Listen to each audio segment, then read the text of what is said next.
Dans ce cours, nous allons voir le mot-clé limite que nous pouvons utiliser pour limiter le nombre des lignes dans nos données. La syntaxe est très simple car le mot-clé limite se trouve toujours à la fin de notre requête. On l'utilise pour avoir une idée rapide d'une table dont on ne voit que quelques lignes.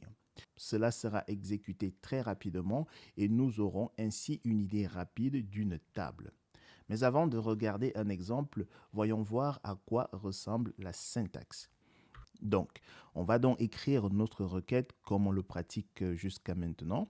Donc, c'est select, nom des colonnes, from, nom de la table, order by, la colonne à trier. Alors, il faut savoir que généralement, on associe en fait la limite, le mot-clé limite avec order by. Pourquoi?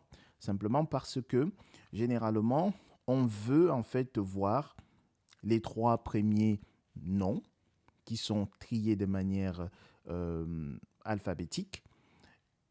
Et du coup, en fait, on va utiliser le order by pour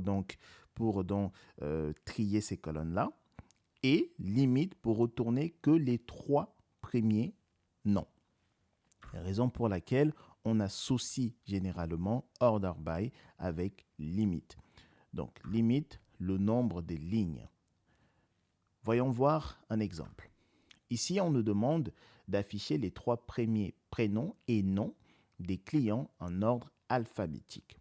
Donc, on va donc écrire select, first name, last name, from, customer, order by. Ici, on va filtrer donc les prénoms, donc first name. Et là, on nous demande de retourner les trois premiers prénoms, donc limite 3. Dans un prochain cours, nous allons pratiquer le mot-clé limite dans notre interface graphique PG Admin.